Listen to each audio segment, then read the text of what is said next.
Solon, gente, ele tem publicado uma crônica na rede social e no blog a cada 2 dias, Solon? Sim, eu escrevo dia sim, dia não. Quantas tu já fizeste nessa leva aí, Solon?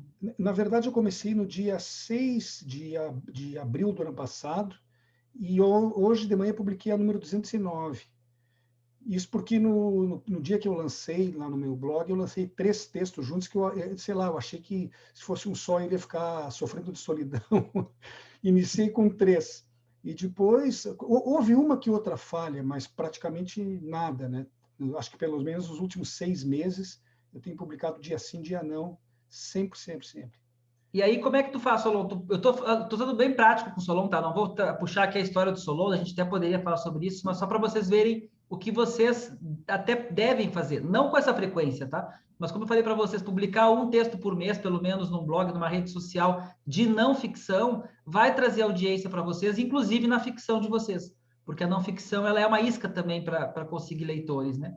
Solon, Sim. e como é que tem sido essa repercussão? Tem publicado e tu divulga onde? Como é que funciona? Não, assim, ó, eu comecei divulgando para os amigos mesmo, avisando que tinha feito e vendo o que ia dar. Claro que dava pouquíssimos leitores no Tá começo. divulgando no quê? No WhatsApp, na rede social? Eu comecei a usar, por exemplo, o Face, né? Eu informava no Face, eu informava, como eu te falei, até para os amigos, assim, conversando.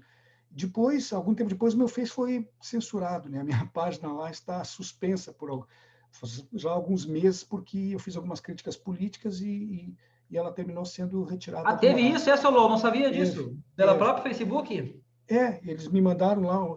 Na verdade, eu critiquei aí o presidente da República em umas matérias e alguém que não gostou reclamou e eles suspenderam a minha página, né?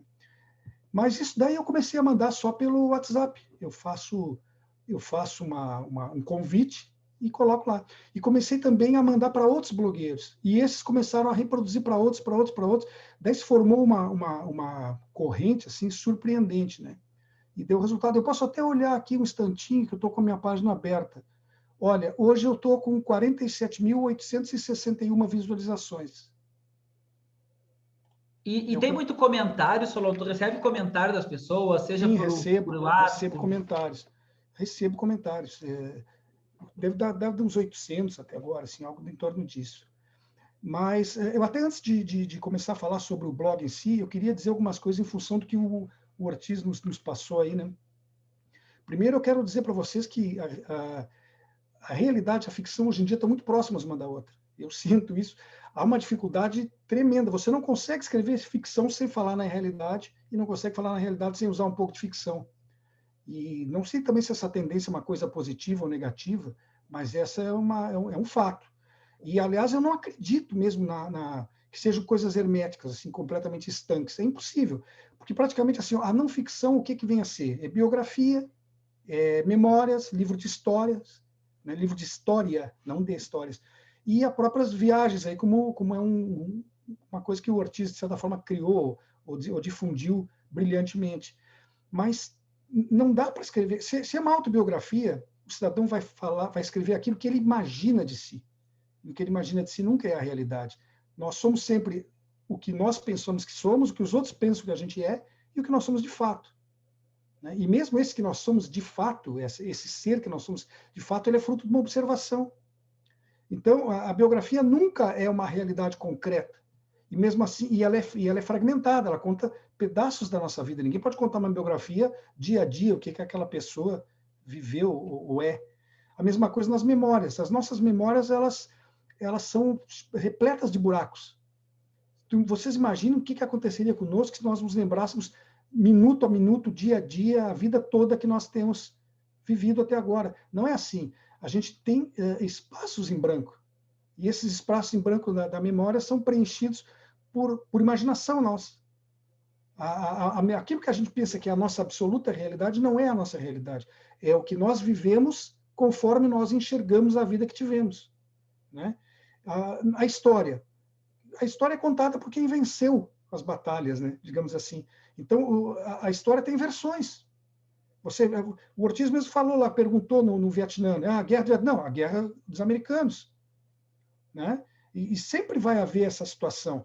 A crônica que eu faço, que o Ortiz também faz, tem a vantagem dela ser confessadamente transversal. Então, ela já assume por si própria que ela é realidade, mas ela é ficção. Ela é a realidade vista por olhos, vista por como um observador vê a realidade. Né? Eu escrevo sobre os temas mais variados, mas é impossível eu escrever sobre qualquer coisa que não tenha ali o meu olhar. Existe um filtro, sempre existe um filtro. O meu leitor que vai me ler também está diante de um outro filtro. Então, a realidade que eu vi passa pelo filtro da minha capacidade de escrever, daí ela é posta no papel ou é posta nos meios digitais, sofrendo, às vezes, influência desses meios, vai passar por um outro filtro lá quando a pessoa vai ler. Então, a realidade e a ficção, elas se confundem. Ô, Solon, a Márcia Braque está concordando contigo aqui, mas eu queria discordar, mas para provocar o diálogo também. Uhum. Tu não acha que essa é uma visão que apareceu já no nosso curso e que aparece bastante, né? Dessa mistura, dessa impossibilidade da realidade, do que é a verdade, o que é a realidade. Uhum. Mas não te parece que isso, essa relativização, ela não leva a um revisionismo histórico que a gente tem visto o pessoal fazer, inclusive, de dizer que não houve o que houve, ou de uma pessoa depor de uma CPI, depois de passar 2 anos xingando a China, dizer que não falou mal da China? Será que isso não é o lado B dessa relativização da verdade?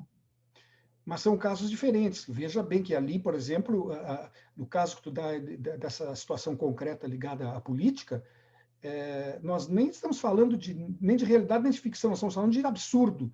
Porque se há o depoimento, se há uma gravação que afirma A, e o cara, diante da gravação, diz que ele não falou A, não sabe, isso aí É por isso que eu acho que a gente tem que... claro que existe uma margem, tu usaste uma imagem muito boa dessas zonas de sombra, nessas zonas de...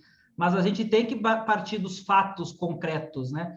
Existiu tortura, existiu censura. A gente pode relativizar ou pelo menos justificar isso, mas há fatos, né? Não te parece que a verdade é um fato? Mas se alguém for escrever dizendo que não houve censura, ele está escrevendo uma obra de ficção, com um toque de realidade. Se alguém for descrever a tortura que sofreu, ele vai escrever uma obra de realidade, uma obra não ficcional, com toques de ficção. Perfeito. Porque quando ele for descrever lá o que ele sentiu, o que aconteceu durante a tortura, vai ter a subjetividade dele. Tu entende? Vou tentar repetir, não sei se eu fui claro. Quer dizer, vamos pegar esse exemplo concreto que deu. Ditadura militar, existência de tortura. Alguém que repele isso, que é contra essa situação, vai dizer, houve a tortura, eu sou prova concreta, a tortura foi assim, assim, assim. Ele está falando a verdade com a dose dele, com uma pitada dele. O outro que nega tudo, não houve, certo? Ele está fazendo uma ficção, mas em cima de um fato real, porque ele está falando da ditadura, está falando da tortura, mesmo que para negá-la. Então, o que eu vejo, assim, quando uma obra é de ficção, ela tem maior permissão de ter menos verdade. E quando é uma obra de não ficção, ela tem mais permissão, né, de ter mais verdades. Mas uma e outra se entremeiam, às vezes sutilmente, às vezes nem tanto. Eu costumo dizer para eles que a ficção ela não se quer verdade, ela não se atribui o valor de verdade. Certo. A não ficção ela se atribui algum valor de verdade. Mas acho que o problema é quando o autor faz o que tu falaste, né, que é uma ficção, mas ele diz que é não ficção. Mas, por exemplo, quando alguém vai escrever um livro, um romance, é difícil acreditar que o romancista vai criar todos os personagens do absolutamente nada. Ele se baseia em figuras reais, mesmo que as misturando. Ele pega lá uma tia que ele lembrava, um vizinho que ele teve, um colega de aula, e às vezes pega as pequenas características dessas pessoas distintas e as junta num personagem só. Também criando coisas de pessoas que ele nunca conheceu. Mas é muito comum a ficção ser calcada em realidades, entre aspas, que a gente viu, né? Então, por isso que eu digo que há eu entendo assim, que há essa permissividade, digamos, uma interpretação entre os dois itens, né? Não, perfeito. É que eu acho importante a gente tentar achar, por mais difícil que seja, onde tem o verde, onde tem o azul, né? Onde está a ficção, onde está a não ficção, por mais que elas se encontrem.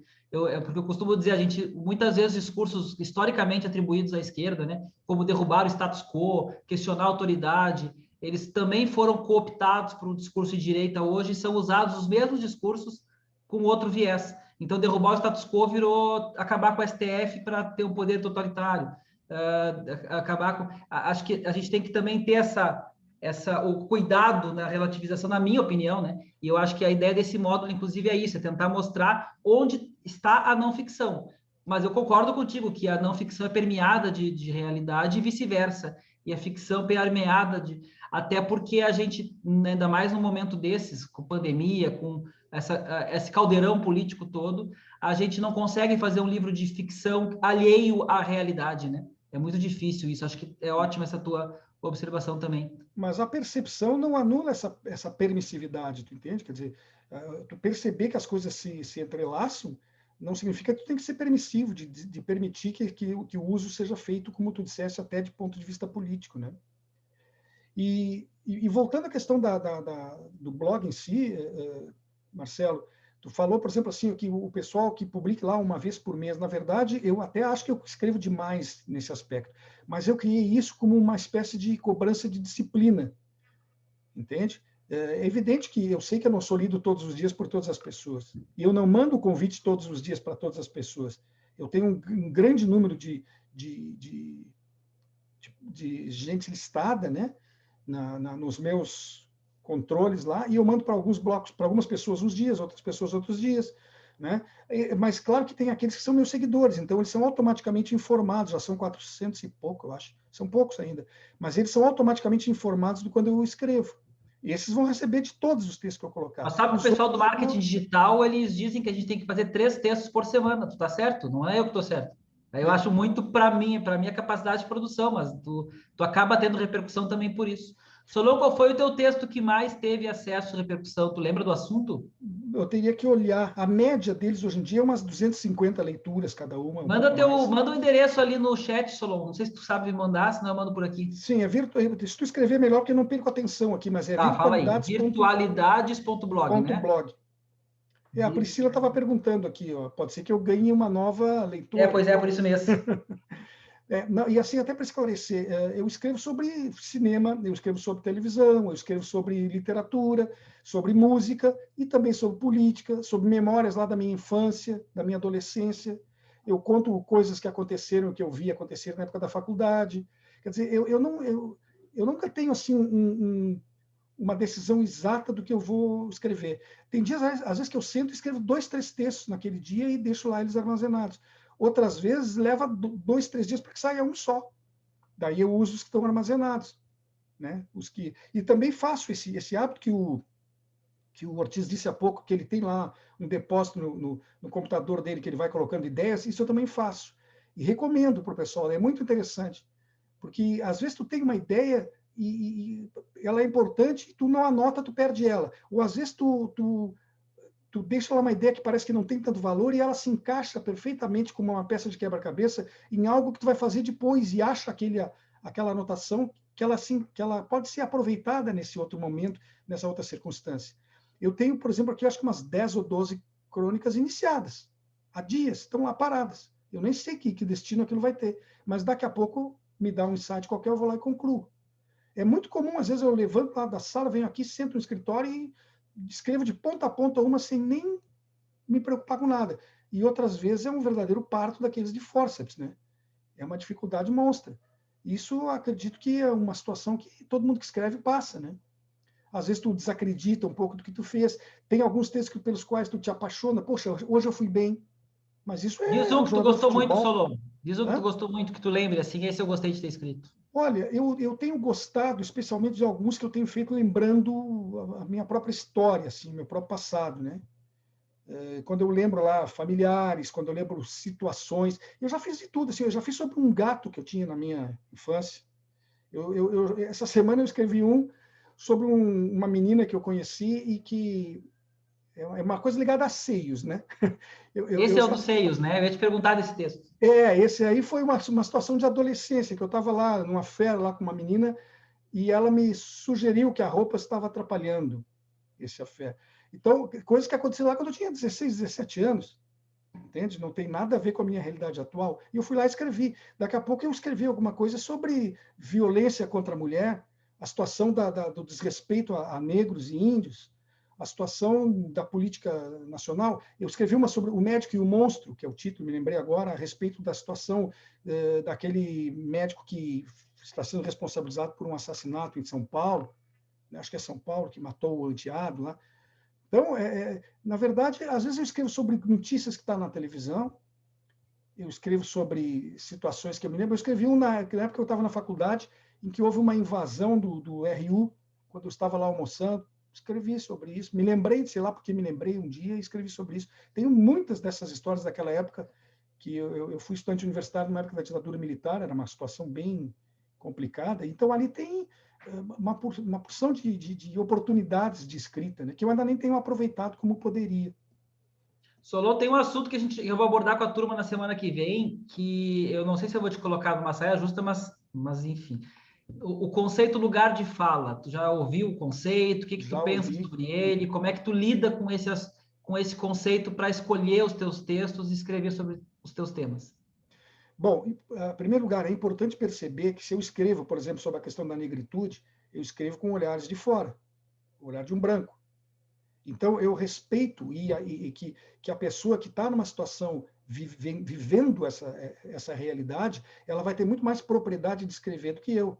Agora, acreditar que a pessoa que vive isso seja a única voz que possa ser levantada é também uma restrição que não ajudaria em nada. Eu acho que até para quem está nessa situação é importante ter a leitura do ponto de vista do outro, entendeu? Quer dizer, eu nunca vou poder escrever sobre a realidade indígena, ou a realidade do negro, a realidade da mulher, ou a realidade do pobre, porque eu nunca fui uma dessas coisas, entende? Dessas coisas, dessas situações eu nunca vivi. Eu nunca fui uma dessas pessoas. Nunca vivi estas circunstâncias, né? Eu nunca fui, apesar de não ter sido uma pessoa abastada ao longo da minha vida e ter tido oscilações de condição econômico-financeira, mas fome, eu não posso falar sobre fome, droga, eu não. Como é que uma pessoa que foi viciada vai escrever sobre o vício? Vai escrever com muito mais facilidade do que eu possa escrever qualquer coisa. Mas eu, como jornalista, então tu pensa bem, só pode escrever sobre parto mulheres. Não pode haver um obstetra, homem. Ele nunca vai ter vivido um parto. Entende? Não do outro lado da situação, né? Ele vai ser sempre um médico. Então, eu acho que eu respeito muito essa questão do lugar de fala, conheço o conceito, entendo que ele é importantíssimo, que ele tem que ser respeitado e que as leituras sobre essas pessoas e essas circunstâncias têm que ser as mais valorizadas. Mas isso não pode nem deve calar as outras vozes e as outras participações para discutir o tema.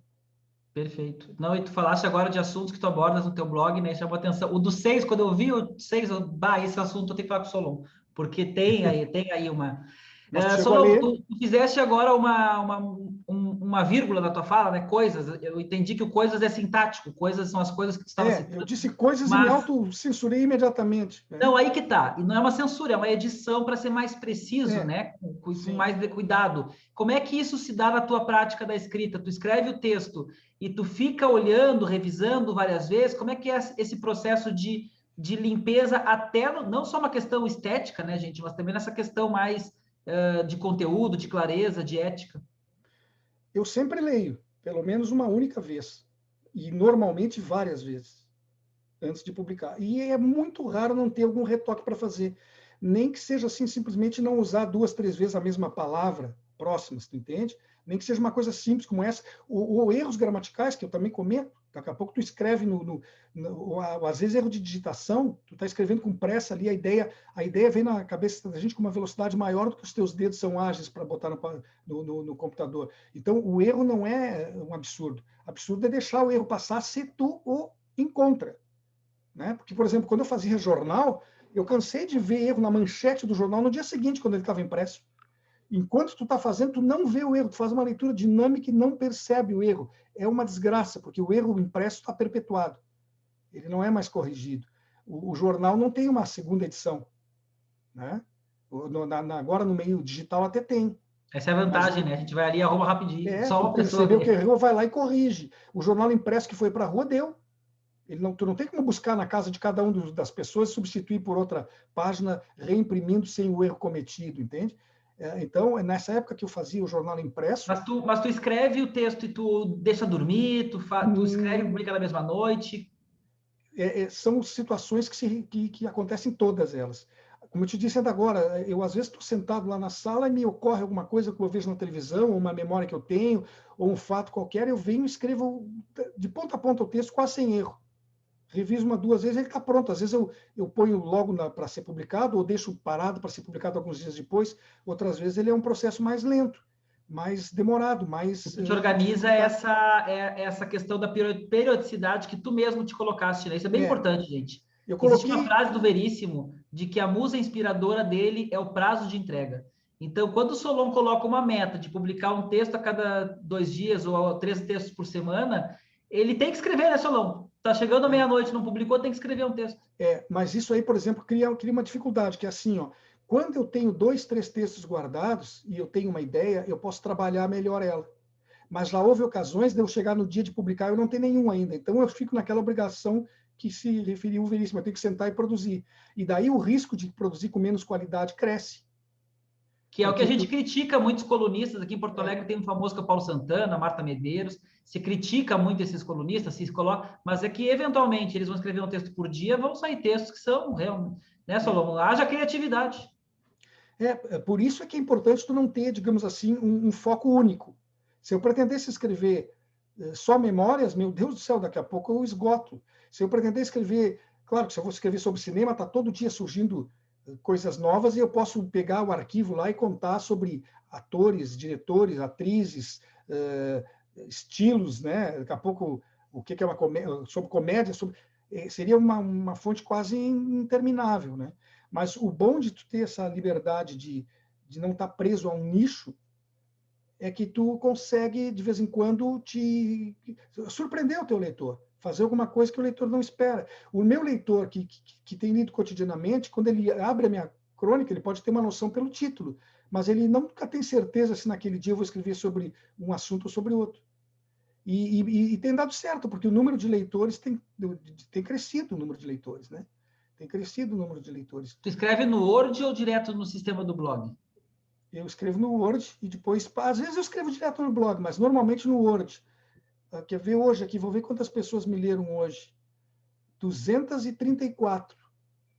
Eu fui lido hoje por 234 Solon, a pessoas. gente podia, tá acabando, a gente podia explorar vários assuntos contigo, mas um assunto que eu vou só tocar nele agora, a gente quem sabe fazer outro papo outro dia sobre ele, é a questão da mídia. Tu já tivesse jornal, já trabalhou com rádio, e agora está envolvido aí com blog, está olhando as estatísticas do blog, ou seja, nessa experiência de 40 anos de mídia, o que tu vê com esse cenário de hoje? Tu é otimista com a nossa mídia de hoje, esse momento dos blogs, do digital? Tu é mais saudosista de um momento daqueles jornais diários que quase sumiram, né? Como é que tu vê essa questão da mídia hoje? Olha, eu comecei com jornal. Depois eu também trabalhei em rádio e cheguei a fazer comentário na TV educativa no interior do estado, aí, fazia um comentário diário na TV. Hoje em dia estou no blog, principalmente, mas estou também fazendo comentários em rádio. Voltei a fazer, que eu já tinha parado há algum tempo. E estou começando a me preparar para criar também um podcast. E faço parte também de um grupo de democracia que está tentando fazer uma rede, a rede para poder difundir ideias também via rádio e via internet. Sobre o jornal impresso, algum tempo atrás, eu acreditava que ele não teria nunca risco de morrer. Hoje em dia, eu já não tenho essa certeza. Eu comecei a me curvar diante dessa realidade, porque o jornal diário tem aqueles problemas que a gente já referiu há pouco. Ele tem mais dificuldade para ser editado, ele tem um gargalo seríssimo, que é o fato da distribuição, porque o assinante está lá longe e às vezes é mais caro levar o jornal até o assinante do que o que ele te paga, né? Quer dizer, tu tem um assinante no interior do estado, para te remeter o jornal para ele custa mais do que ele te paga pela assinatura. Enquanto que se a distribuição é digital, ela é, além de instantânea, ela é muito barata, né? Houve um momento que para imprimir um jornal era caríssimo, o serviço gráfico era muito caro. Daí ele foi ficando barato de tal forma e tão simples, você começou a fazer por computador, etc., que multiplicou os jornais, começou a surgir muito pequeno jornal. E hoje em dia, mesmo os pequenos, que ainda estão sobrevivendo justamente por ser pequeno, estar em comunidades menores, em que é fácil distribuir, mesmo os pequenos estão sofrendo essa situação da internet. Os grandes, então, nem se fala. Quanto maior o jornal, maior é o risco que ele tem de ter dificuldade de sobrevivência no papel. E sobre ser otimista ou pessimista, o que eu acho é que nós estamos vivendo um momento de uma transição muito forte.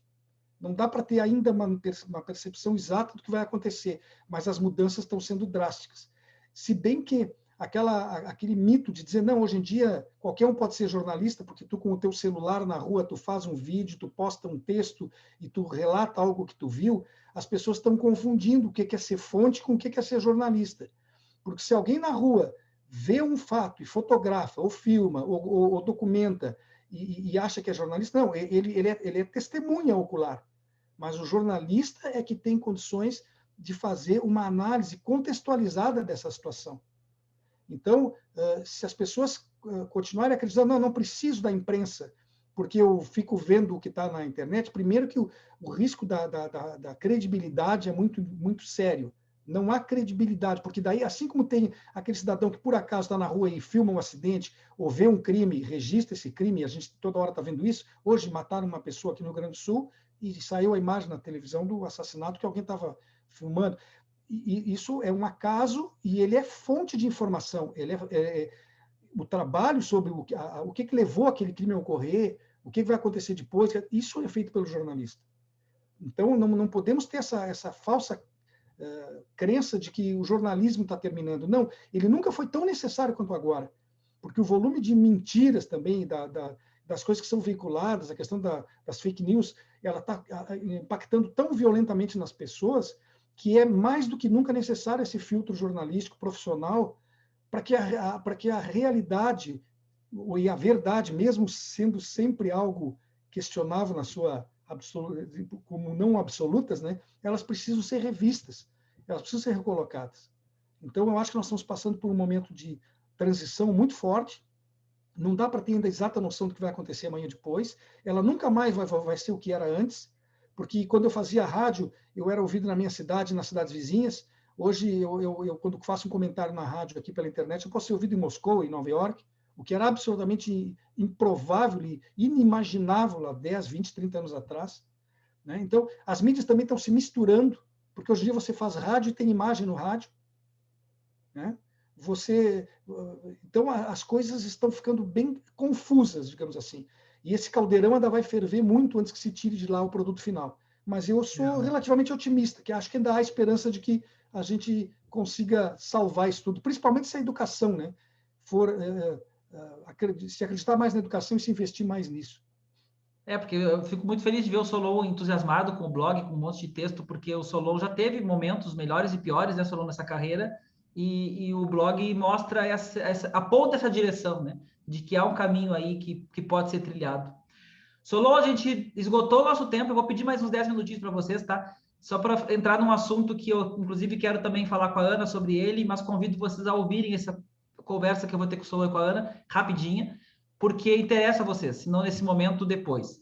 O Solon está, por óbvio, né, planejando um livro com esses textos, né, porque ele tem aí já um blog com diversos textos, e aí ele me ligou semana passada, essa semana, ou eu liguei para ele, que ninguém me liga, né, eu que ligo para a pessoa, vocês já sabem disso. Aí eu liguei para o Solon e a primeira pergunta do Solon foi a pergunta mais pertinente que vocês têm que se fazer também. Se o livro vai misturar todos esses assuntos ou não, decidiu, Solon? Eu acho que eu vou aplicar um filtro nele, para não ser tão genérico quanto está sendo no blog.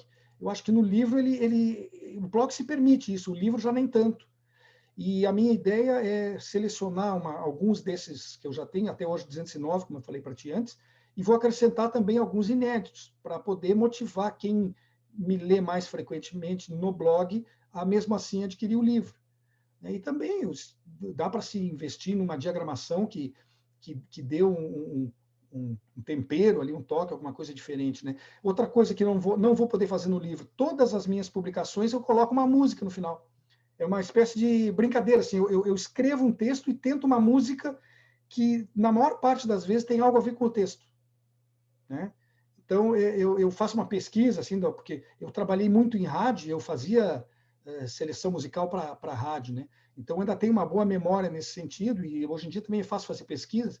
Então, eu, em geral, localizo alguma coisa no YouTube, ou pego mesmo só o áudio, né? E anexo no final do meu texto. Obviamente, o livro não vai ter isso. Mas eu posso pensar em ilustração, eu posso pensar em algum recurso gráfico que também valorize o livro. Agora, vou colocar, com certeza, alguns textos inéditos e vou fazer uma filtragem para não ser tão amplo o campo como está sendo até Mas o agora. recorte temático hoje, o que te agrada mais? É falar em cinema, literatura, falar em política ou falar dos relatos esses da tua história? Eu peguei o seguinte, eu peguei todas as coisas que eu tinha escrito e criei umas gavetinhas. Criei arquivos com gavetas. Quando nós começamos, tu me ligaste semana passada e eu falei contigo de novo ontem, eu acho anteontem, então só agora que eu comecei a fazer isso, no meio das outras ocupações diárias. Então, eu estou indo nesses originais que estão lá guardados e estou separando ele em gavetas. Eu chamei de gavetas, assim, tendo arquivos, né?